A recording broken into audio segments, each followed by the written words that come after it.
ఏదైనా ఉంటే అందరూ కలిపి దాంట్లో మీరు దాన్ని ప్రొడ్యూస్ చేయండి అక్కడ.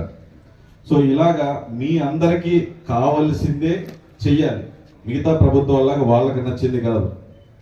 గ్రామ ప్రజలు మీరు ఏది కోరుకుంటున్నారో అది 100% చేసేలాగా సర్పంచులు ఉన్నారు.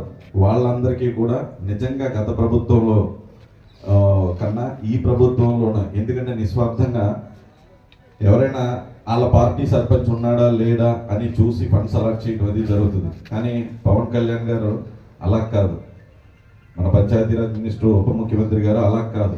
ఎవరున్నా నాయకులు ఎవరున్నా సరే ఆ గ్రామానికి చెందవలసిన నిధుల్ని ఆ గ్రామానికి అలాట్ చేయడం, ఆ గ్రామ అభివృద్ధి కోసమే ఆయన ఆలోచించారు తప్ప సర్పంచ్లు ఎవరున్నారని ఏ రోజు ఆలోచించలేదు. దానికోసమే ఈ గ్రామ సభని ఇంత స్ట్రాంగ్ చేయటం, మీకు కావాల్సిన సమస్యని